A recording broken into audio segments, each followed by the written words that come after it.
할렐루야. 찬양 받으신 하나님께 감사 영광의 박수 올려드리겠습니다. 옆에 분하고 인사하겠습니다. 잘 오셨습니다. 오늘도 오신 만큼 은혜를 받는 여러분 모두가 되기를 바랍니다.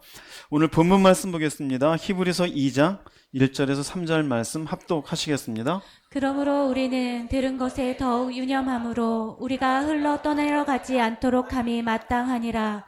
천사들을 통하여 하신 말씀이 견고하게 되어 모든 범죄함과 순종하지 아니함이 공정한 보응을 받았거든.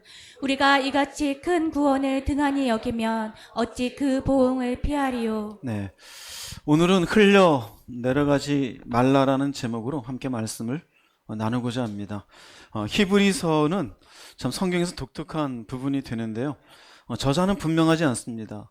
시기가 쓰여진 시기는 대략 AD 65년에서 한 68년 정도가 되어집니다.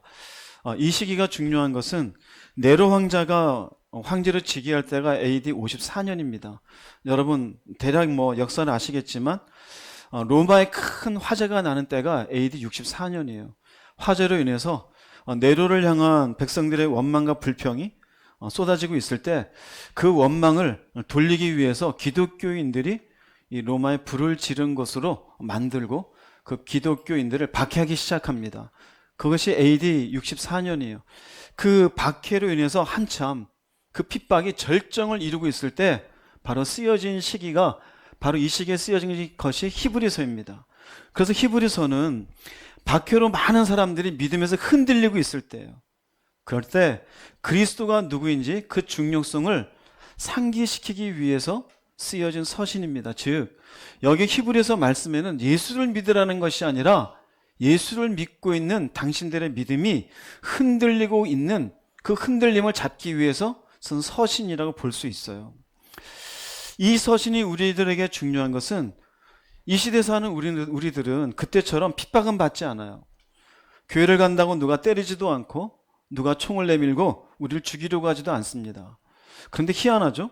저 때에 비하면 우리는 참 편안하게 교회 다녀요. 참 평화로운 시기입니다. 박해도 없습니다. 어떻게 보면 풍요로운 시기입니다. 그런데 이 시기에 우리들의 믿음이 제대로 서 있는 것 같습니까? 흔들리는 것 같습니까? 흔들리는 시기인 것 같지 않습니까? 한국 교회 안에 기독교인이 1000만 명이 넘는다고 숫자를 얘기합니다. 1000만 명 가운데 흔들리지 않는 성도가 얼마나 될까요? 소수에 지나지 않는다고 생각합니다. 많은 성도들이 오히려 반대로 너무나 편안하고 풍족한 이 시기에 이 세상에 그 몸이 묶이고 이 세상에 마음이 빼앗겨서 결국 흔들리고 있는 우리들의 모습을 보게 되었습니다. 그러므로 히브리서는 당시 박해로 넘어지는 사람들에게도 중요한 말씀이 되지만 이 시기에 풍요롭고 평화로운 시기에 오히려 신앙이 점점점 떠내려가고 있는 성도들에게도 내가 믿고 있는 그리스도가 누구인지를 다시 한번 생각하게 하는 중요한 말씀이 되어집니다. 오늘 말씀에도 보면은 히브리서 2장이 시작되는데 그러므로라고 되어져 있어요. 그러므로 이제 들은 것에 더욱 유념함으로. 이 말씀은 히브리서 1장에서 그리스도가 누구인지에 대해서 쭉 설명을 합니다. 그리스도는 이와 같은 분이시다. 그러므로 그 그리스도를 믿는 사람이 아니냐? 예수를 섬기는 사람들이 아니냐? 근데 왜 믿음에서 떠내려가고 있는가라고 이야기하고 있는 것이 되어져요. 이 그러므로 해당되어지는 히브리서 1장에 있는 그러면 그리스도는 누구신지에 대해서 먼저 살펴보고자 합니다. 히브리서 1장 2절 3절 말씀 읽어보겠습니다. 이 모든 날 마지막에는 아들을 통하여 우리에게 말씀하셨으니 이 아들을 만유의 상속자로 세우시고 또 그로 말미암아 모든 세계를 지으셨느니라. 이는 하나님의 영광의 광채시요 그 본체의 형상이시라. 그의 능력의 말씀으로 만물을 붙드시며 죄를 정결하게 하는 일을 하시고 높은 곳에 계신 지극히 크신 이의 우편에 앉으셨느니라. 핍박 가운데 흔들리는 성도들에게 히브리서 1장이 시작하자마자 너희들이 핍박 가운데 흔들리지만 핍박 받기 전에 너희들에게 은혜를 베푸신 그 예수 그리스도가 누구이신지 상기시켜주는 말씀이에요. 우리식으로 이렇게 생각하자면 예수 믿기 전에 우리는 사실 그리스도가 누구인지 어떻게 알아요? 또 흔들리는 사람들의 대개 보면은 예수를 믿으면서 현실적인 복만 생각해요. 부자로 만들어주고 만사형통하게 되어지고 이 땅에서 뭔가 머리가 되어지고.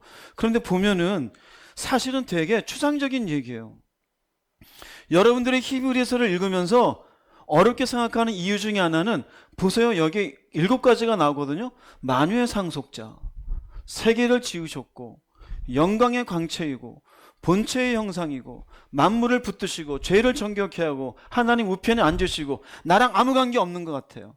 나랑 아무런 관계가 없는 것 같은 이 이야기는 뭐냐면요, 내가 돈 버는 거랑 관계없는 것, 내가 애 키우는 거랑 관계없는 것, 내가 이 땅에 사는 거랑 별로 관계가 없어 보여. 그래서 이런 말씀들을 그런가 보다 하고 지나가요. 그런데 막상 그리스도가 누구인지를 모르고 살아가요. 핍박 가운데 흔들린 사람들에게 하나님의 감동을 받아 쓰면서 먼저 상기시키는 그리스도의 모습은 이와 같아요. 이 부분에 대해서도 여러분들 한번 생각해 보세요. 내가 믿는 예수가 누구인가? 내가 믿음의 대상으로 바라보는 그리스도가 누구인지 이 말씀대로 하나씩 조금씩 보도록 하겠습니다. 먼저는 그분은 만유의 상속자입니다. 만유의 상속자란 얘기는 하나님이 만드신 모든 세계의 상속자예요. 하나님은 만물의 주인이시죠. 상속자가 되었다는 의미는 아버지가 아버지가 주인이신 것처럼 내가 상속받았으니 이제 누가 주인이 되어질까요? 내가 주인이 되어져요. 즉 그리스도가 이 세상 만물의 주인이 되어져요. 왜 중요한지 아세요? 인간은 세상이 내 건 줄 알아요. 땅을 등기해놓고 내 땅이라 그래요. 진짜 여러분 땅이에요? 아파트를 등기해놓고 내 집이라 그래요. 근데 21층이면은 주인이 21명이에요. 진짜 내 땅이에요, 그게? 저 하늘이 여러분 거예요? 저 바다가 인간의 것입니까? 아니에요. 성경은 얘기해요. 만유의 상속자는 그리스도시라고. 마태복음 28장 18절 19절 읽어보겠습니다. 예수께서 나와 말씀하여 이르시되 하늘과 땅의 모든 권세를 내게 주셨으니 그러므로 너희는 가서 모든 민족을 제자로 삼아 아버지와 아들과 성령의 이름으로 침례를 베풀고. 네, 일단 앞에 보면은요, 권세를 주었어요. 하늘과 땅에. 이 말의 의미는 주인은 나다예요. 주인은 그리스도예요. 여러분이 예수를 믿는 순간 모든 만물의 왕이 되신 분은 하나님인 줄 믿습니다. 아멘해요, 안 해요? 그분은 내 인생의 주인이십니다. 아멘해요, 안 해요? 마찬가지로, 왜냐면요, 그분은 하늘과 땅의 주인이 되어져요. 그래서 사람들에게 얘기하는 거예요. 이 뒤편에 가서요, 내가 너희들에게 말한 모든 것을 가르쳐 지키게 하라. 왜요? 내가 주인이니까. 이에 대해서 무슨 말인지? 자, 오늘 말씀은 철저하게 예수 믿으라가 아닙니다. 나 예수 믿는 게 뭔지 모르겠는데요, 아직 모르겠어요. 밖에 나가셔도 돼요. 오늘은 밖에 나가서 밖에 한 30분 놀다가 들어오셔도 괜찮아요. 오늘 말씀은요, 예수 믿는데 왜 떠내려가는가, 왜 나는 믿음에 똑바로 서 있지 못하는가, 그 사람에게 해당되어져요. 아마 이런 그리스도가 세계의 상속자와 주인이다 그러면 이 말만 들으면 이해가 안 될 거예요. 내가 내 이름으로 등기해 놓은 땅인데, 내가 발로 밟고 다니는 세상인데 왜 이 세상이 뭐 보이지 않는 존재가 주인이라고 이해가 안 될 수 있어요. 그러나 예수를 믿음으로 고백하는 사람에겐 이분이 세상의 주인이라는 사실이 믿어지는 줄로 믿습니다. 이분이 그리스도이셔요. 첫 번째예요. 두 번째는 이분은 모든 세계를 지으신 분이라 그래요. 모든 세계를 지었다. 세계를 지었다는 의미는 뭘까요? 모든 만물의 존재에 뭐가 돼요? 근원이 되어져요. 근원이 된다는 의미는 시작점이에요. 우리는 우연으로 얘기해요. 심지어는 창조론이 아니라 진화론을 얘기하면서 진화론 자체도 사실은 우연의 사건을 믿고자 하는 거예요. 여러분의 할아버지 올라가면 우연히 벌레가 있습니까? 진화론은 그걸 믿는 거예요. 창조는요, 할아버지 올라갔더니 하나님이 내가 너를 만들었다요. 이해되세요? 무슨 말인지? 우리 옆에 있는 강아지도 강아지 올라갔더니 벌레가 아니에요. 강아지 올라갔더니 그 강아지도 내가 만들었다. 저 물고기도 내가 만들었고, 저 하늘의 새도 내가 만들었고. 뭘까요? 그리스도는 모든 만물의 존재의 근원이 되어져요. 그럼 모든 만물의 존재의 근원이 되어지면 나는 어머니의 태에서 나왔지만 나를 만드신 분도 누구일까요? 하나님이에요. 여러분 우연히 태어났다고 생각하세요? 아니요. 하나님이 내 존재의 근원이 되어집니다. 요한복음 1장 1절에서 3절 말씀 읽어보겠습니다. 태초에 말씀이 계시니라. 이 말씀이 하나님과 함께 계셨으니 이 말씀은 곧 하나님이시니라. 그가 태초에 하나님과 함께 계셨고 만물이 그로 말미암아 지은 바 되었으니 지은 것이 하나도 그가 없이는 된 것이 없느니라. 이 만물 속에는 나도 포함되어 있는 거예요. 나도. 어떤 분은 그래요. 살면서 가정 형편이 어렵고 또 무서운 부모님 밑에 크면서 재수없게 이 집에 태어나서. 아니요. 그렇지 않아요. 그것 또한 하나님이 나로 하여금 이 땅에 태어나게 하신 배경이에요. 하나도 그가 없이는 된 것이 있어요, 없어요? 된 것이 없어요. 그게 무슨 말이냐면요, 나라는 사람의 근원이 그리스도라는 사실을 내가 발견했다 이거예요. 예수를 안 믿었으면 몰라요. 예수를 안 믿었으면. 근데 예수를 믿고 보니 나라는 사람이 그냥 단순히 어머니 아버지 사이에 태어난 줄 알았는데 그 태어남의 모든 근원 속에는 누가 계셨어요? 주님이 계셨어요. 그리스도가 계셨고 그 그리스도가 계신 것을 너가 믿고 있는 것이 아니냐라고 히브리서 1장에서 말씀하고 있는 것이에요. 여러분의 근원은 예수 그리스도인 줄 깨달으시기 바랍니다. 세 번째로는요, 그리스도는 누구신가? 하나님의 영광의 광채시라 그랬어요. 영광의 광채시라. 즉 우리가 애매한데요, 광채라는 말은 빛이에요. 반사예요. 근데 영광이란 말이 아마 여러분들이 해석하기가 좀 많이 어려울 거예요. 영광은 존재의 위엄이에요. 존재의 무게감이에요. 사실 여러분 영광이 다 있어요. 아버지로서의 가지고 있는 위엄이 있어요. 존재감이 있어요. 어머니로서 어떤 가지고 있는 위엄이 있어요. 존재감이 있어요. 학교 선생님이 가지고 있는 위엄이 있고 존재감이 있어요. 그걸 영광이라고 표현한 거예요. 즉 이 영광은 그분의 속성, 위엄, 능력을 표현하는 거예요. 인간과 비교할 수 없는 전능하신 하나님, 인간과 비교할 수 없는 능력을 갖고 계시며 창조주로서의 위엄을 갖고 계신 그분의 영광이 우리와 비교할 수 없으니 이걸 어떻게 우리가 알 수 있겠어요? 근데 어떻게 보여줘요? 그리스도께서 그 영광의 광채를 우리에게 반사시켜 주는 거예요. 그분이 어떤 능력이 있으신지, 그분이 어떤 속성을 갖고 계신지, 그분이 어떻게 위엄이 있으신지를 우리에게 보여주시는 거예요. 아, 이분을 보면 하나님이 누군지를 알 수 있겠구나.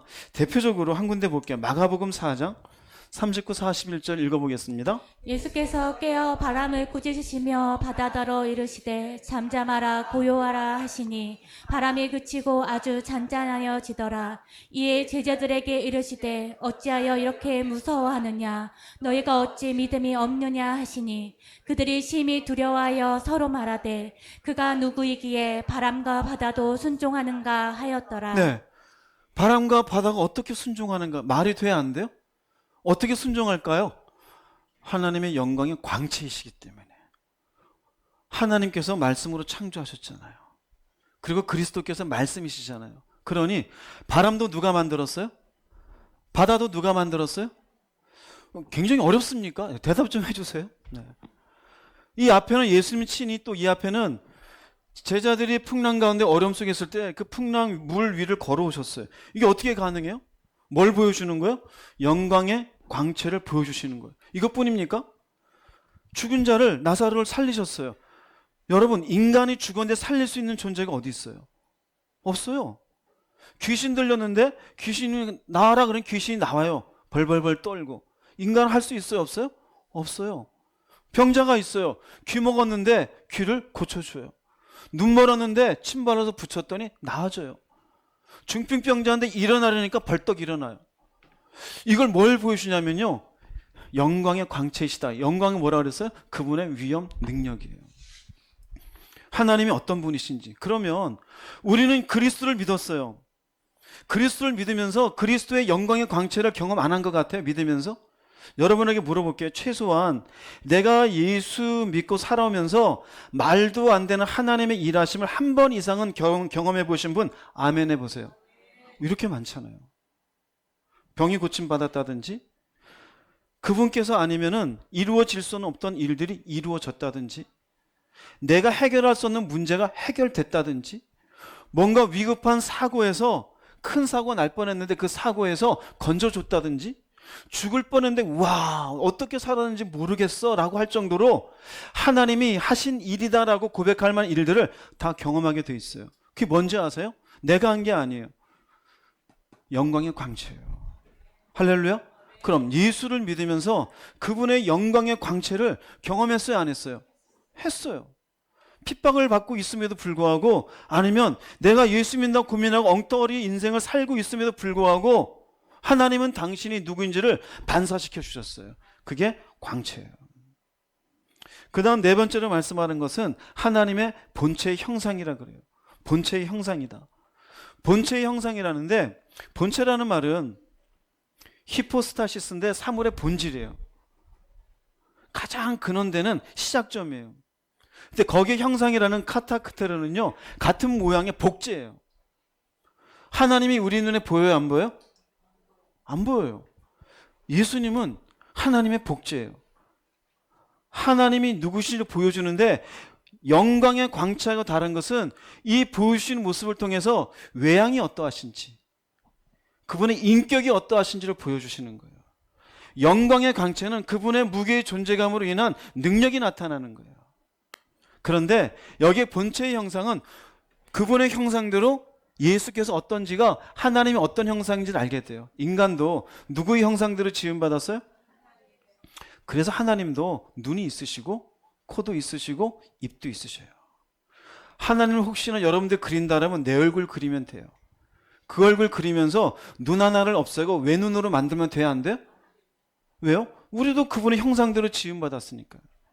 예수님도 두 팔을 갖고 계시고 두 다리를 갖고 계셨어요. 즉 하나님의 형상이에요. 그 속에 또 하나 있는 건 그분의 인격이에요. 그분이 어떤 모습인지. 그분은 죄와 간격이 없으셔요. 그분께서는 완벽한 인간의 모습을 우리에게 보여주셔요. 왜요?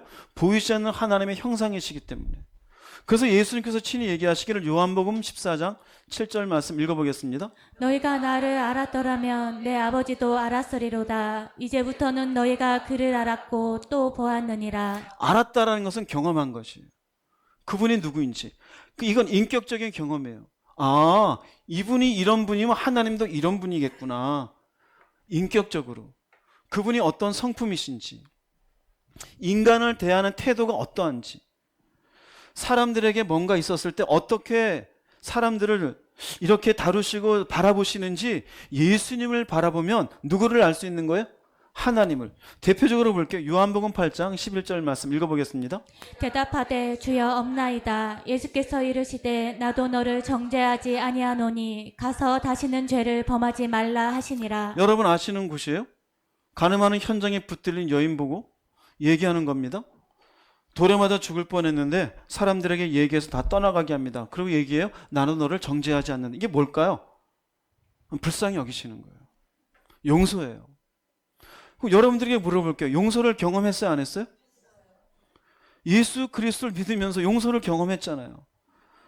가늠하는 현장에 붙잡힌 여인만큼 내가 용서함 받고 나니 나도 결국 돌에 맞아 죽어도 싼 인간이었음을 깨달아야 깨닫지 못해요? 깨닫죠.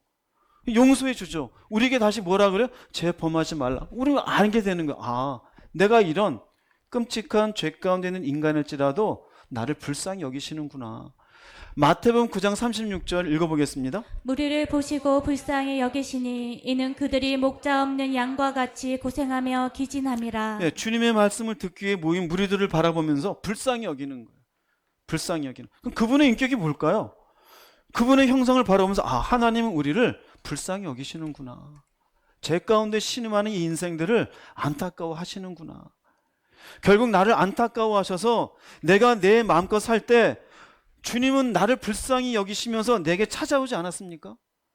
사람들은 나에게 관심도 가지지 않고 나는 내 인생이 죄 가운데 허덕이는 줄도 모르고 살다가 주님 만나는 순간 아, 내가 참으로 목자 없는 양과 같이 고생하며 기진하는 인생이었구나 라는 것을 발견하지 않았습니까? 그 의미는 나도 그리스도를 만난 사람이라는 거예요. 성경에 있는 주님의 인격을 나도 주님의 그런 모습을 나도 발견한 사람이라는 것이에요. 불쌍히 여기시며 사랑하시며 오래 참으신 예수 그리스도, 하나님의 본체의 형상이 되어지십니다. 네 번째예요. 다섯 번째로는요, 이 그리스도는 만물을 말씀으로 붙들고 계셔요. 말씀으로 만물을 붙들고 계셔요. 이 말의 의미가 뭘까요? 세상이 그대로 있는 것 같죠? 세상을 그리스도께서 유지하고 계셔요. 할렐루야. 유지하고 계셔요. 이거 굉장히 이해하기 어려운 말일 수 있어요. 아침에 자연스럽게 해가 뜨고, 그리고 자연스럽게 저녁에 해가 져요? 달이 있고 별이 있어요? 아니, 저건 그냥 도는 거 아니야. 근데 우리가 예수를 믿기 전에는 그것을 가지고 과학적으로 이렇쿵 저렇쿵 얘기를 해요. 뭐 공전이 어떻고 자전이 어떻고 만유 인력이 어떻고 얘기를 해요. 근데 그 모든 것을 그런 법칙 가운데 유지시키는 분이 누구이신 거예요? 하나님이셔요. 그리스도이셔요. 자, 이 말씀을 우리가 이해하기 쉽도록 잘 설명해 놓은 곳이 있어요. 베드로후서 3장 7절에 읽어보겠습니다. 그러나 지금 있는 하늘과 땅도 불사르기 위하여 그 동일한 말씀으로 보존되고 있으며 경건하지 못한 자들이 심판을 받아 멸망을 당할 날까지 유지됩니다. 네, 베드로후서 3장 앞절에는요, 하나님의 말씀으로 천지를 창조했어요. 그건 조금 전에 봤죠? 말씀으로 요한복음 1장에도 얘기하잖아요. 빛이 있으라 하시면 말씀하시면 빛이 있잖아요. 그런데 그 다음 6절까지 뭐를 얘기하냐면요, 그렇게 말씀으로 창조하신 하나님이 말씀으로 노아 때 심판하셨어요. 말씀으로. 그분이 말씀하시니 하늘의 창이 깨지면서 물이 쏟아졌어요. 그걸 할 인간이 어디 있겠어요? 오직 그것을 만드신, 말씀으로 만드신 하나님만이 명령하사 하늘에 있는 물이, 궁창에 있던 물이 땅으로 쏟아져 홍수가 되어졌고, 그때 경건하지 않은 사람들을 싹 쓸어버렸어요. 그리고 그 다음에 다시 이 세상이 유지되고 있는 것 같아요. 근데 왜 유지되고 있느냐? 지금 있는 하늘과 땅을 유지시키는 이유는 동일한 말씀으로 보존되고 있으며 경건하지 못한 자들 또 심판하기 위해서요. 이에 대해서 무슨 말인지? 그 말의 의미는 지금 유지하고 계시는 것은 말씀으로 세상을 창조하셨고 말씀으로 노아 때 심판하신 것처럼 지금도 말씀하시면 당신이 만드신 이 세상이 결국 어떻게 된다는 얘기예요? 멸망한다는 얘기예요. 지금까지는 말씀하지 않고 계시니 이 세상이 어떻게 되고 있어요? 유지되고 있어요. 그러나 언젠가는 불로 심판할 때를 위해서 유지시키셔요. 누구를 심판해요? 경건하지 못한 자들. 노아의 때에도 경건하지 못한 자들을 심판하셨어요. 마지막 때 불로 심판하시기 위해서 지금은 아직은 말씀하지 아니하시고 가만히 계시니 하늘에 별도 뜨고 낮에 해도 뜨고 만유 인력에 의해서 여전히 세상은 이대로 그냥 잘 가나 보다라고 생각하게 만들어요. 그러나 예수 그리스도를 믿고 나면은 그 눈이 더 깊어지는 거예요. 넓어지는 거예요. 아, 아직 주님께서 세상을 유지시키고 계시는구나.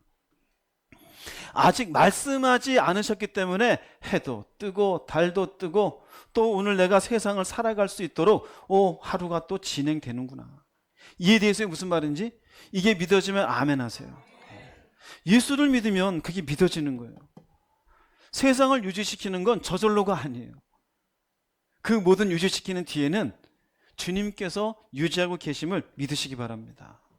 그 다음 6절에 그리스도는 누구이신가? 죄를 정결하게 하신다 그래요. 죄를 정결하게 하신다. 히브리서 9장 12절 말씀 읽어보겠습니다. 염소와 송아지의 피로 하지 아니하고 오직 자기의 피로 영원한 속죄를 이루사 단번에 성소에 들어가셨느니라. 우리에겐 죄의 정결이 필요해요. 하나님은 인간을 만드셨고 하나님의 형상대로 만든 인간은 하나님 앞에 같이 친교하며 지낼 수 있는 존재로 만들어졌었어요. 그런데 아담과의 범죄로 인하여 하나님과의 관계가 멀어져요. 왜냐하면 인간의 무엇 때문에? 죄 때문에 그래요. 그런데 인간은 인간 스스로 인간의 죄를 해결할 수 있어요, 없어요? 해결할 수가 없어요. 그래서 결국 하나님이 만드신 이 죄의 해결의 방법이 짐승의 피를 대신 잡아 인간의 죄를 해결해 주는 것이었어요. 그러나 거기엔 한계가 있었어요. 그렇게 인간의 죄를 해결하는 방법을 제시해 주었어도 인간은 끊임없이 또 소를 잡고 또 새를 잡고 또 소를 잡고 또 뭔가를 피를 흘려야 되는 인간의 반복적인 죄가 있었어요. 그런데 예수께서 인간의 죄를 위해서 염소와 송아지 필요하지 아니하고 오직 누구의 피로? 자신의 피예요. 이분이 누구입니까? 우리가 조금 전까지 쭉 봤잖아요. 만물을 창조하신 분, 만물의 주인 되시는 분, 영광의 광채가 되시는 분, 하나님의 형상이 되시는 분, 그분께서 친히 우리를 위해서 어떻게 했어요? 영원한 속죄를 이루었대요. 즉 내 죄를 위해서, 죄를 속히 주기 위해서 죽으셨어요. 할렐루야. 그래서 우리를 하나님 앞에 세울 수 있는 의롭다는 존재로 만들어 주셨음을 믿으시기 바랍니다. 이분이 누구예요? 이분이 예수 그리스도예요. 처음에 서두했던 얘기를 잘 들으세요. 핍박에 의해서 점점점 믿음의 길에 떠나가고 있는 그리스도인들이 하는 얘기였어요. 너가 믿는 그리스도가 이런 그리스도다 이거예요. 네 죄를 위해서 죽으신 그리스도이다 이거예요. 그 죄를 위해서 죽으신 예수께서는 창조주이시다. 너의 근원이 되신다. 영광의 광채가 되시는 분이다. 그분을 통해서 하나님을 본 것이 아니냐. 말씀으로 붙들고 계신 그분이 바로 너가 믿는 예수다. 지금 그 얘기를 하는 거예요. 그러면서 또 얘기합니다. 7번째로는 하나님의 우편에 그분은 앉아 계시다. 이게 무슨 의미일까요? 우리가 사도신경에도 보면은 하나님 우편이래. 왜 하나님 우편일까요? 이거는 상징적인 거예요. 하나님 우편에 계시다는 것은 하나님께서 세상을 다스리신 것 같이 그리스도도 온 세상을 다스리고 계시다는 거예요. 무슨 의미냐면요. 주권은 주님께 있어요. 모든 섭리는 하나님께 있어요. 우리의 인생에 우연이 없다고 얘기해요. 왜 그렇게 얘기해요? 하나님이 섭리하시니까. 그 하나님이 누구이셔요? 그리스도이셔요. 즉, 내 인생이 내가 지금 오늘 살아가는 건 나도 몰라요. 그런데 그 걸음을 인도하셔서 섭리하신 분은 바로 네가 믿는 그리스도라는 거예요. 내가 사실은 굉장히 연구하고 생각하고 10년 뒤에 뭐가 돼야지 그렇게 돼요? 안 돼요. 왜요? 사실은 내 인생의 주권을 갖고 계신 분은 그리스도이셔요. 그래서 우리가 얘기해요. 내 인생은 나의 것이 아니라 주님의 것이라고. 왜요? 그분이 하나님의 우편에 앉아 계시기 때문에 그래요. 베드로전서 3장 22절 읽어보겠습니다. 그는 하늘에 오르사 하나님 우편에 계시니 천사들과 권세들과 능력들이 그에게 복종하느니라. 그분에게 주권이 있어요. 모든 만물에는 섭리권이 있어요. 이런 말씀은 우리들에게 해당되어져요. 그리스도를 믿는 자들에게 어떤 삶의 문제가 있을지라도 그것은 하나님의 섭리 가운데 있어요. 네로 황제에 의해서 핍박 가운데 있습니다. 그 핍박에 의해서 결국 사람들이 우리가 그 당시의 역사 기록을 보면은 그야말로 비참한 죽음들을 당해요. 사자에게 먹이가 되기도 합니다. 서로 싸우게 해가지고 죽임을 당하게 합니다. 심지어는 사람들을 죽여서 거리에 불 밝히는 가로등에 기름으로 쓰기도 했습니다. 얼마나 비참해요. 길을 가다가 군인이 그리스도를 발견하게만 하면 그 자리에 그냥 직결적으로 죽여도 아무런 그것으로 처분을 받지 않는 시대가 바로 네로 황제 시대였어요. 그런데 그는 하나님의 우편에 앉아 계시다는 의미는 그것도 하나님의 주권 가운데, 하나님의 섭리 가운데 있다라는 거예요. 이에 대해서 무슨 말인지? 그러니 그 당시 핍박받는 그리스도인들에게 이분이 온 세상을 다스리고 계시니 너희들의 핍박으로 인하여 믿음에서 멀어져 가는 것, 그것은 불신앙이다라고 얘기하는 거예요. 이게 히브리서 1장에 나오는 그리스도가 누구인지에 대한 첫 번째 얘기예요. 또 하나는 그리스도가 누구인지를 얘기하는데요. 너희가 이 핍박하는 세상 속에서 믿음을 가지고 있는데 이 세상이 어떨 것 같으냐 이거예요. 우리도 똑같아요. 이 세상이 어떻게 될 것 같아요? 왜 우리의 믿음이 흔들립니까? 세상이 재밌잖아요. 세상에서 편하게 살고 싶고, 이 세상이 영원히 유지될 것 같고, 이 세상 사는 동안 내 이름을 떨치고 싶고, 이 세상 사는 동안 내 이름으로 등기되어져 있는 더 많은 땅들을 갖고 싶잖아요. 그런데 성경은 딱 얘기해요. 이 세상은 결국 유한하다. 그리스도는 영원하다. 이걸 얘기해요. 히브리서 1장 10절 12절 읽어보겠습니다. 주여 태초에 주께서 땅에 기초를 두셨으며 하늘도 주의 손으로 지으신 바라. 그것들은 멸망할 것이나 오직 주는 영존할 것이요 그것들은 다 옷과 같이 낡아지리니 의복처럼 갈아입을 것이요 그것들은 옷과 같이 변할 것이나 주는 여전하여 연대가 다함이 없으리라. 예수 믿는 것으로 인하여 박해를 당하니 일단 이 세상에서 살고 보자라는 거였어요. 그런데 히브리서는 얘기합니다. 살고 보자? 어디에서요? 세상에서. 그 세상이 어떨 것 같니? 얘기합니다. 땅도 하나님이, 하늘도 주의 손으로 지었어요. 그런데 그것들은 어떻게 돼요? 멸망해요. 또 뭐라 그럽니까? 그것들은 다 옷과 같이 낡아지는데 의복처럼 또 갈아입는데요. 그들은 옷과 같이 변할 것이라. 이게 그것들이 뭘까요? 네가 지금 믿음을 저버리고 살겠다가 아등바등 매달리고 있는 세상이라는 거예요. 그런데 봐라, 너가 믿는 그리스도는 어떨 것 같니? 오직 주는 영전할 것이다. 주는 여전한 연대가 다함이 없으리라. 네가 믿는 그리스도는 없어지지 않아요. 이걸 절별로 설명을 해드릴게요. 10절 말씀은 그리스도는 땅과 하늘을 만드신 분이시다. 11절은 네가 믿는 이 세상 하늘과 땅 옷처럼 낡아져서 없어지게 될 것이다. 하늘과 땅이 없어지면 내가 등기한 땅 어떻게 될까요? 하나님이 물어주실까요? 네가 10억이었지 뭘로 물어줄까? 한 50년 더 살게 해줄까? 그럴까요? 아니요. 여러분이 이 땅에서 대단한 재벌이 됐어요. 한 1000억. 이주영 회장님처럼 막 몇 조 원 됐어요. 땅과 하늘이 없어지는 그 몇 조 원 어떻게 할 거예요? 의미가 있어요? 없어요? 없어요. 내가 이 땅에서 편안하게 살고자 믿음을 져버렸어요. 근데 이 땅에 편안하게 살고자 했는데 땅이 없어져요. 의미가 있어요? 없어요? 없어요. 그래서 12절은 뭐냐면은요, 그 땅은 없어지고 새로운 하늘과 산을과 새로운 땅으로 하나님 만드실 것이다. 이게 어떻게 가능할까요? 이게 어떻게 가능할까요? 주님이 처음에 말씀으로 만들었잖아요. 그걸 만드신 주님이 새로운 하늘과 새로운 땅을 못 만드실까요? 그때도 계셨던 주님이 새로운 땅과 새로운 하늘 만들 때 그리스도는 없어집니까? 아니요.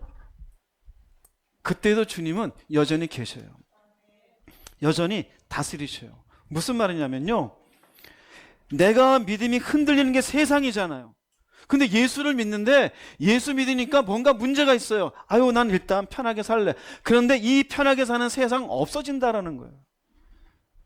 핍박이 있고, 아니면 일종의 세상에서 머리가 되지 못한 억울함이 있고, 누리지 못한 것에 대한 답답함이 있는지 모르겠지만 그건 없어지지만 너를 찾아와 너의 근원을 알려주고 영광의 강체를 알려주며 만물을 붙들고 계신 그분은 결단코 사라지지 아니하고 영원히 다스리는 분이시다. 그 분을 너가 지금 뭐하고 있는 것이다? 믿고 있다 이거예요. 할렐루야. 믿음 안에 들어오면 예수님은 추상이 아니에요. 실제예요. 예수님께서는 친히 이 모든 것들을 주관하시며 섭리하시는 분인 줄 믿으십시오. 오히려 내가 사는 세상이 영원할 것 같지만 영원하지가 않아요. 영원하지가 않아요. 생각해 보세요. 지금 살고 있는 여러분은 이 하늘과 땅이 옷처럼 낡아지는 것 같습니까? 아니면 그대로 잘 유지되는 것 같습니까? 낡아지죠. 요 며칠 기사만 보더라도요, 미국의 허리케인이 3개가 동시에 나타났대요. 그건 역사에 없던 일이래요. 기상캐스터가 울면서 빨리빨리 도망가십시오, 이렇게 강력한 허리케인은 없습니다 그랬어요. 사우디아라비아에 사막이 가득한 곳에 홍수가 났어요. 홍수가 났는데 그게 호수가 돼 있어요. 그게 구경거리가 돼가지고 이게 세상에 뭔 일이래 이러고 있어요. 이게 뭘까요? 난리가 난 거예요. 하늘의 오존층이 멀쩡할까요? 지금 깨져 있을까요? 깨져 있잖아요. 그러니 밖에 나가면 뭐 쓰고 다니라 그래요? 선글라스 끼고 다니라 그러잖아요. 왜요? 눈 상하니까. 눈 안 좋은 분들 끼고 다니세요. 예전에는 그거 건방지다 했는데 낀 사람은 건방지다는 게 아니에요. 위에가 다 깨져 있어요. 살려면 끼셔요. 하늘도 땅도 정상입니까? 인간들이 그냥 개발을 위해서 배구한 걸로 인해 가지고 얼마나 이 땅이 신음하며 바닷속은 멀쩡합니까? 우리 알잖아요. 미세 플라스틱에 의해서 그냥 고래 그 뱃속에서도 막 그냥 막 비닐 덩어리가 막 나오는 것 얼마나 신음하고 있어요. 제주도 앞바다에 산호초가 다 녹았대요. 해초류도 없대요. 그러니 전복이나 이런 것들이 별로 없대 이제. 이게 뭘까요? 낡아지고 있잖아요. 우리가 30년 전만에, 제가 30년 전만 해도 하늘과 땅이 결국 낡아지게 된다는 걸 이해할 사람이 어디 있었을까요? 그런데요, 생각해봐요. 이건 2000년 전에 지어진 글이에요. 2000년 전에 과연 내가 살고 있는 하늘과 땅이 낡아질 거라는 상상 어떻게 할까요? 이 말에 의미는 이건 사람이 지은 글이 아니에요. 하나님이 감동 주셔서 주신 말씀이에요. 결국 내가 귀하게 여기고 이게 인생이다 생각하고 발을 딛고 이 세상에서 뭐가 돼야 되겠지라는 믿음을 저버린 행위는 바보 같은 행위다 이거예요. 왜 그러고 사냐 이거죠. 없어질 것인데요. 결국 새로운 땅으로 만들어줄 건데요. 여러분 잘 생각해봐요. 얼마나 이상 기온으로 남극이 녹아내리고 북극이 녹아내립니까? 내가 사는 세상이 진짜인 것 같습니까? 성경은 얘기해요. 의복처럼 갈아입을 것이다. 옷이 낡으면 갈아입잖아요. 그 의류 수거함에 집어 던지잖아요. 이건 다 입었다. 때가 거의 다 온 거예요. 그런데 이 땅에 내가 뭐가 되겠다고요? 예수를 믿으면서? 그럼 바보예요.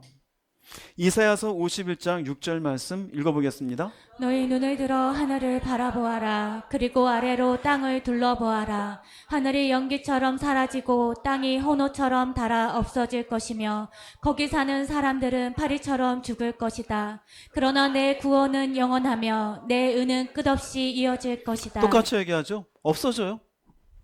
거기 있는 사람들은 파리처럼 죽을 것이래. 근데 나는 없어지는 하늘과 땅에서 내 인생은 이래야 되고 저래야 되고 여기서 뭐가 돼야 되고 편하게 살고 싶고 넉넉하게 살고 싶고 재밌게 살고 싶고.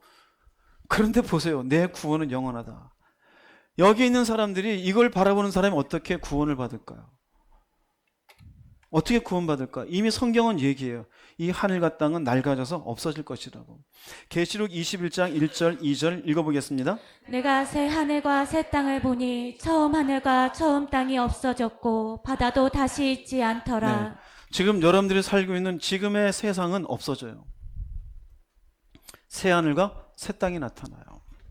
지금의 바다도 없어져요. 아니 저럴 일이? 그래서 처음에 얘기했잖아요. 예수 믿지 않는 사람 오늘 밖에 나갔다가도 괜찮다고. 그러나 예수 믿는 사람 이게 믿어지는 줄 믿습니다. 믿어져요.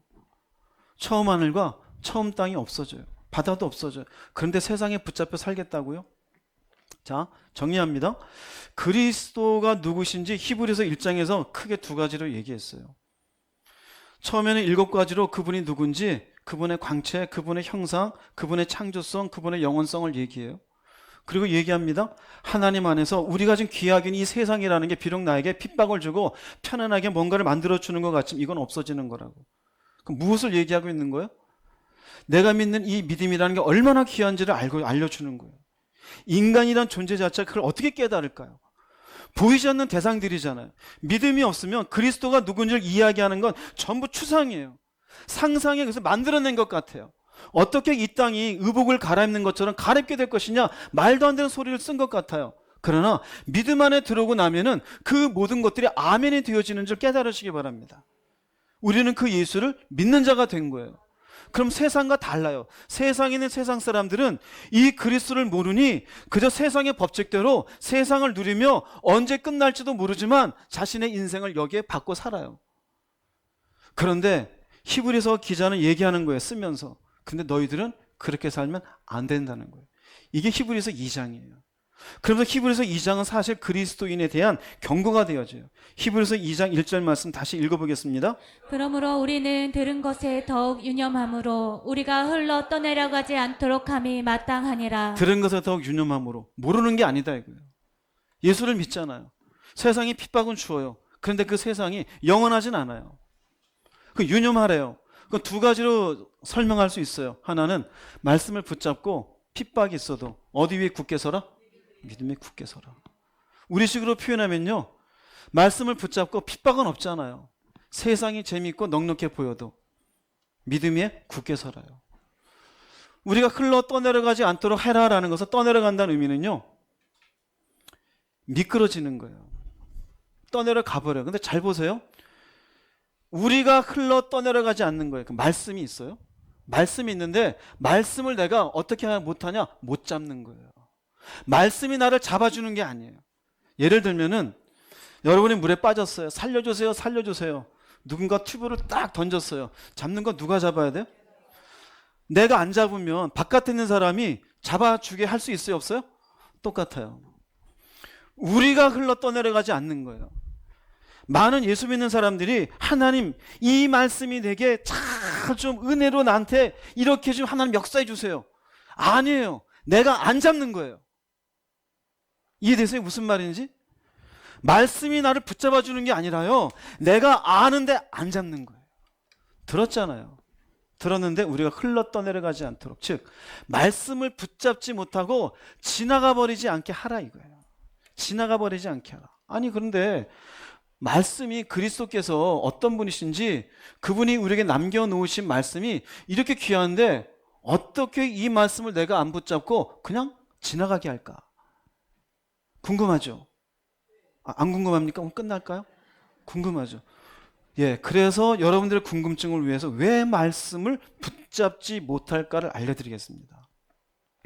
이 말씀을 드리기 위해서 여기까지 온 거예요. 왜 말씀을 못 붙잡을까? 첫 번째는요, 우선순위의 문제예요. 우선순위의 문제. 무슨 우선순위냐면요, 말씀이라는 진리가 우선이 아니에요. 내 생각이 더 귀해요. 내 생각이. 이것을 잘 보여주는 것이 요한복음 8장에 쭉 기록이 되는데요. 요한복음 8장 15절 읽어보겠습니다. 너희는 사람의 기준으로 사람을 판단하지만 나는 결코 아무도 판단하지 않는다. 요한복음 8장 32절이요. 진리를 알지니 진리가 너희를 자유롭게 하리라. 네. 사람은 자신의 기준, 이게 휴먼 스탠다드예요. You judge by human standards라고 되어 있어요. 그건 사람의 기준이에요. 윤리적 기준이든 세상에서 알려준 기준이든 사람의 기준이에요.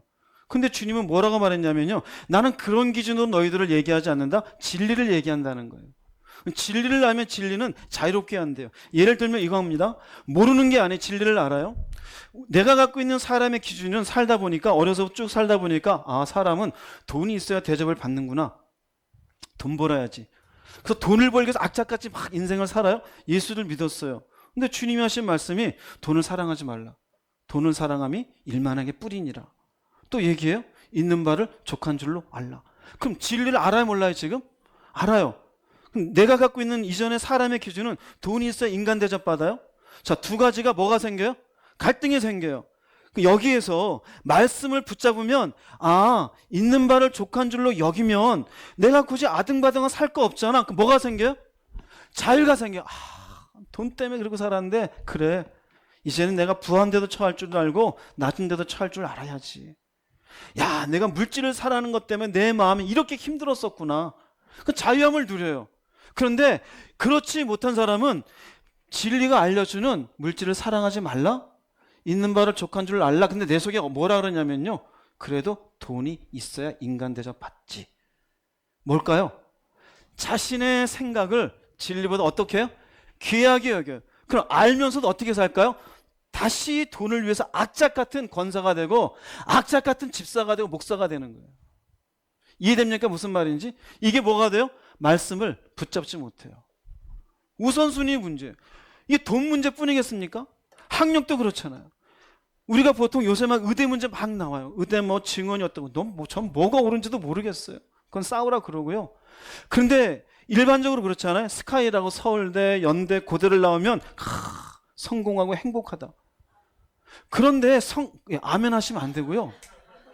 그건 뭐냐면요, 사람의 기준이잖아요. 사람의 기준. 그런데 우리가 성경을 읽다 보면은 하나님 뭐라 그러냐면, 이스라엘아, 너와 같이 행복한 자가 어디 있느냐? 너와 같은 구원을 얻은 백성이 어디 있느냐? 누가 행복한 사람이 있냐면요, 바로 구원받은 사람이에요. 예수 만난 사람이에요. 그러면 이 땅을 사는 동안 좋은 대학에 못 간 것은 괜찮아요.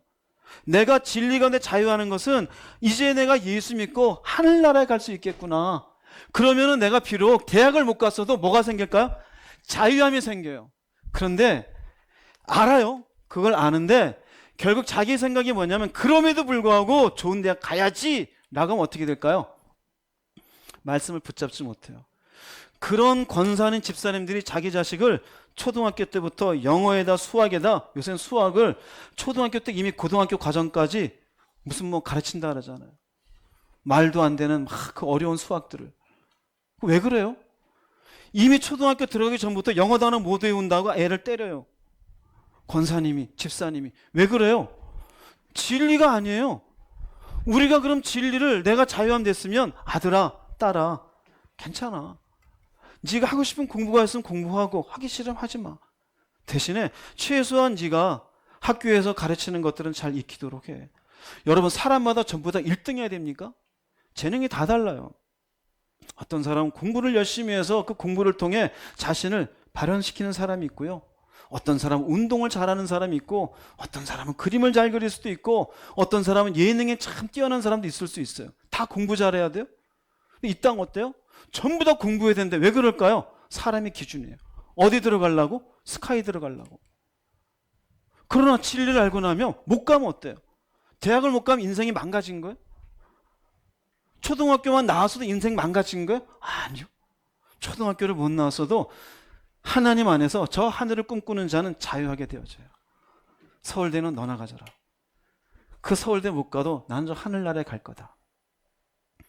결국 우선순위의 문제가 하나님의 말씀을 붙잡지 못하게 만들어요. 자, 이렇게 주님께서 진리를 얘기해. 그럼 너네들 자유할 거야. 사람의 기준에 붙잡히지 마. 그랬더니 이 말을 듣고 있는 사람들이 얘기해요. 아니, 우리는 종된 적이 없는데 어떻게 자유롭게 하리라라고 얘기해 주느냐?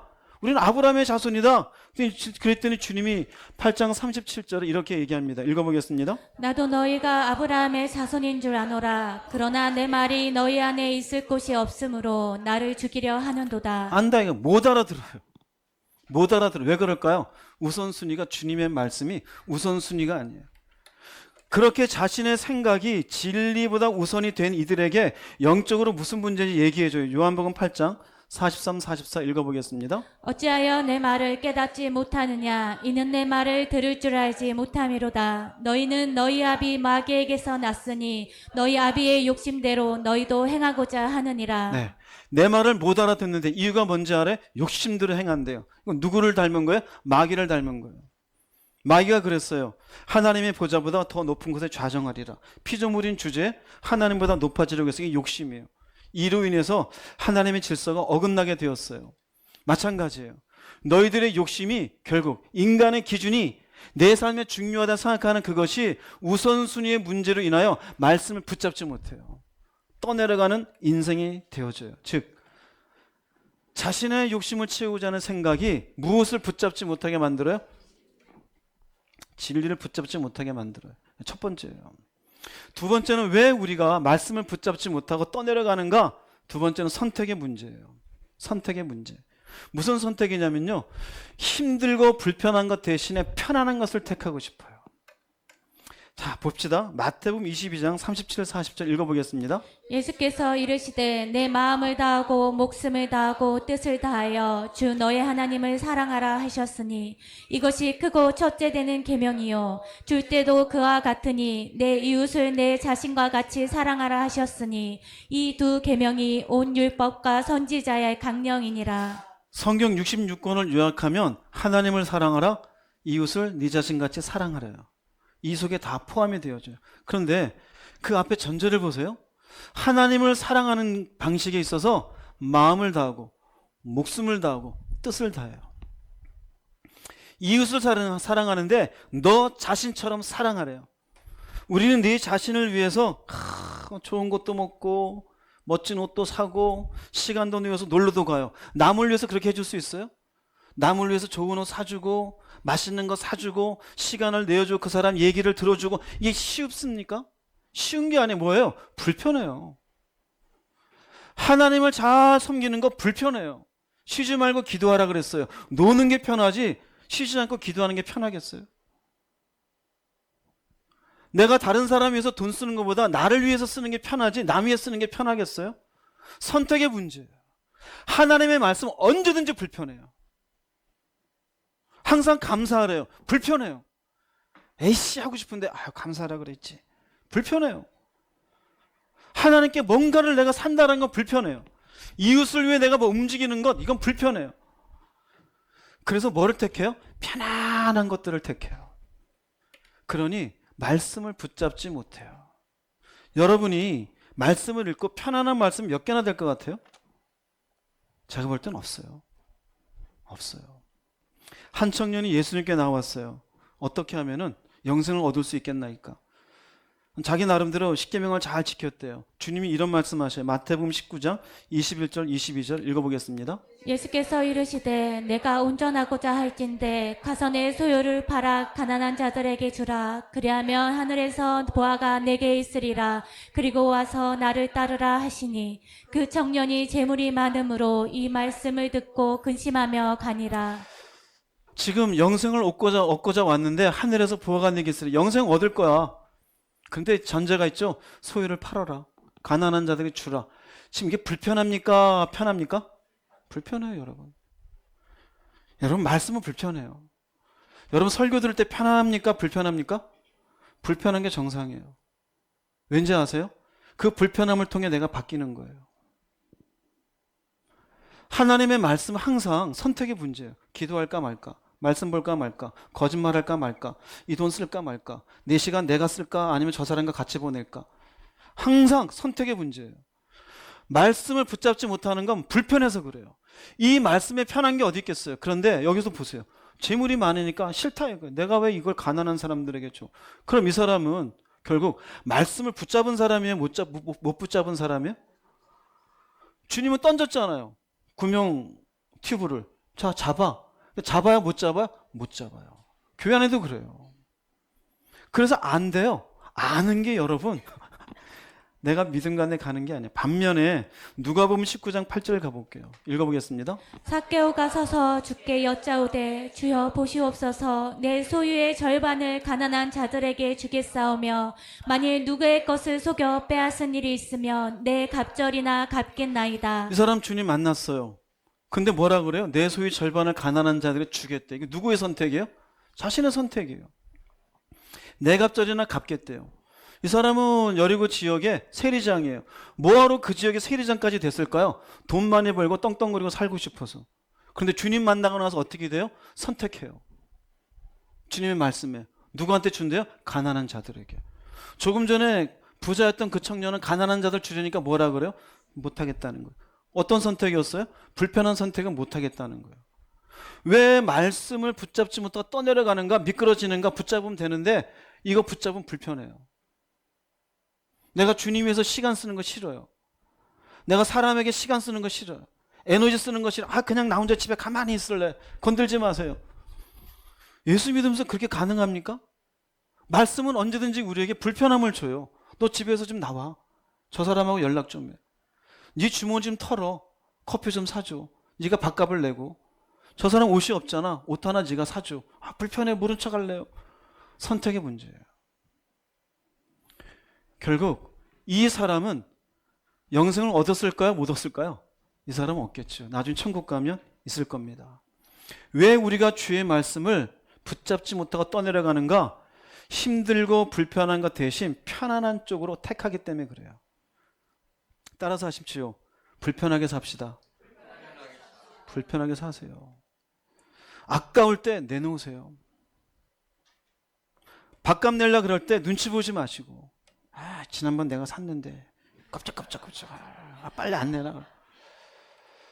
여유가 있으면 사세요. 주는 자가 복이 있어요? 얻는 자가 복이 있어요? 주는 자가 복이 있어요. 가난한 자들에게 주라. 이웃을 네 몸과 같이 사랑하라잖아요. 하나님을 섬길 거면 마음을 다하라잖아요. 그럼 불편한 거예요. 불편한 신앙인 되기를 주 이름으로 축복합니다. 할렐루야. 불편하게 사세요. 선택의 문제. 세 번째는요. 왜 내가 말씀을 붙잡지 못할까? 사탄의 방해입니다. 사탄은요 철저하게 말씀을 붙잡지 못하도록 합니다. 뒤에 뭐가 있냐? 미혹이에요. 어떤 분은 그냥 우리 집 식구들끼리 잘 산다고 생각해요. 그 가운데 마귀가 있는지는 생각 못해요. 마귀도 존재합니다. 잠도 안 자고 먹지도 않고 내가 어찌하든지 말씀을 붙잡지 못하게. 자, 누가복음 8장 12절 말씀 읽어보겠습니다. 길가에 있다는 것은 말씀을 들은 자니 이에 마귀가 가서 그들이 믿어 구원을 얻지 못하게 하려고 말씀을 그 마음에서 빼앗은 것이요. 말씀을 들을 때까지 마귀는 가만히 있어요. 즉 예배 드리고 여러분들이 설교 말씀 듣는 데까지 가만히 있어요. 마귀가 언제 오느냐? 즉 들을 때까지 가만히 있다는 의미는 말씀을 듣고 오늘 말씀으로 아 그리스도가 저런 분이구나. 아 하나님이 모든 걸 만드셨고 우리 죄를 정결케 하시고 아 그렇구나 그렇구나 이건 다예요. 마귀가 어디 오냐? 믿지 못하게 만드는 거예요. 믿지 못하게 이해가 안 되는 게 아니에요. 믿지 못하게. 그래서 마침내 무엇을 이루지 못하게 하려고 구원을 얻지 못하게 하려고 믿지 못하게 만드는 게 뭐냐면요. 말씀을 어디에서 빼앗아요? 마음에서 빼앗아요. 그럼 내가 듣고 이해한 말씀이 있는데 이 말씀이 지워지는 걸까요? 지워지지 않아요. 알고는 있어요. 그 말씀을 붙잡고 살지를 않아요. 왜 살지 않을까요? 믿지 않으니까요.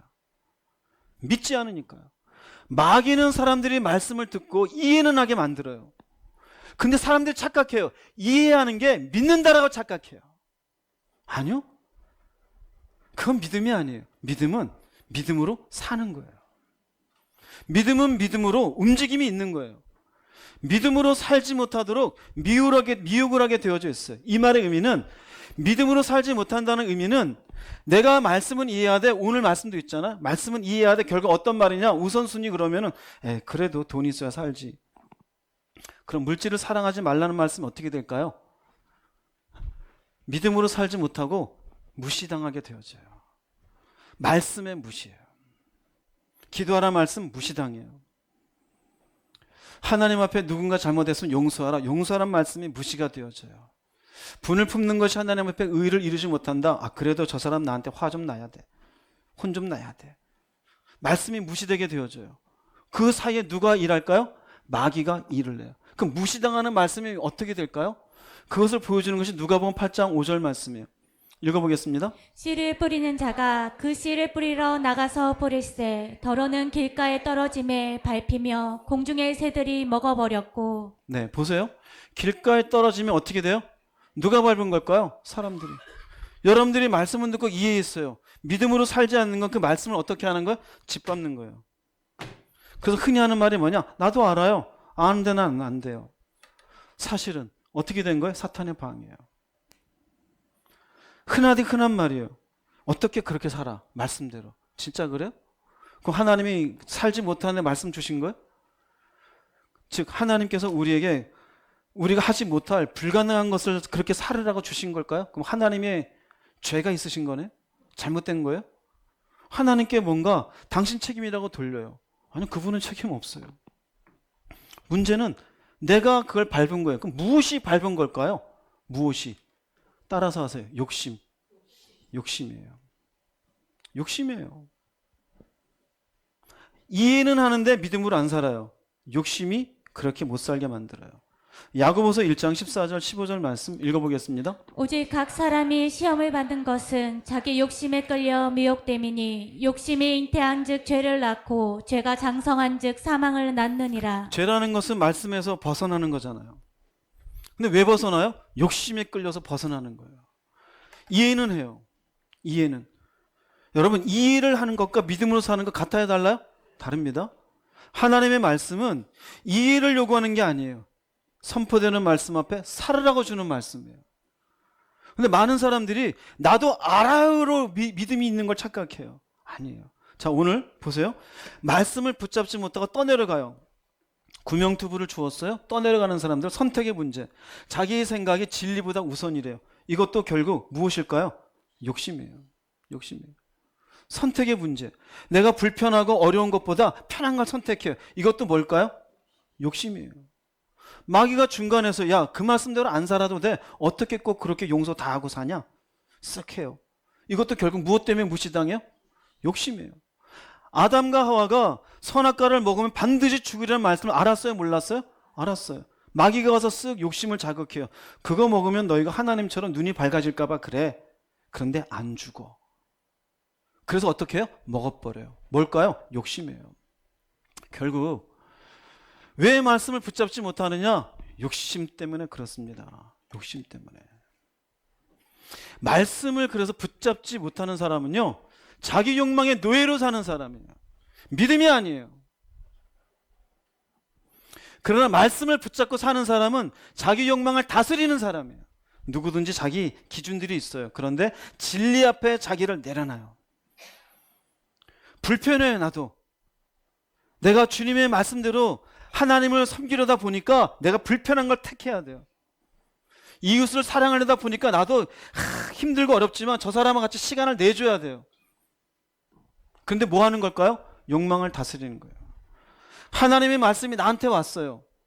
나도 그 말씀대로 사는 게 힘이 들지만 그 말씀을 짓밟지 않아요. 왜요? 내 욕망을 다스리는 거예요. 이게 신앙이네요. 여러분 자신을 살펴보세요. 어떤 사람인지. 결국 말씀을 떠내려가게 하는 사람은 욕망의 노예예요. 이 사람은 어디에 발을 딛고 사는 사람일까요? 땅. 결국 없어질 세상. 이 사람은 욕망을 다스려. 이 사람의 꿈은 어디에 있을까요? 하늘에 있어요. 예수를 왜 믿습니까? 구원받으려고 하죠. 그렇죠? 히브리서 전제를 얘기했잖아요. 핍박 가운데 얘기하는 거예요. 너희들이 지금 어렵다 이거예요. 살고자 하느냐? 세상 가운데? 아니. 그 세상 속에 죽더라도 그리스도께서 너희들에게 약속한 생명이 있다입니다. 그럼 결국 이렇게 이야기하면서 말씀을 붙잡지 못하는 사람에게 결국 내려지는 그 최후는 어떻게 될까? 결과를 얘기합니다. 히브리서는 참 친절합니다. 히브리서 2장 2절 말씀 읽어보겠습니다. 천사들을 통하여 하신 말씀이 견고하게 되어 모든 범죄함과 순종하지 아니함이 공정한 보응을 받았거든. 네, 천사들 통하여 하신 말씀은 모세오경을 얘기해요. 근데 이건 견고하대요. 흔들리지 않아요. 바뀔 수가 없어요. 모든 범죄함과 순종하지 아니한 것은 하나님의 말씀을 의도적으로 거절한 것이에요. 무엇 때문에 거절했을까요? 자기들의 욕심 때문에.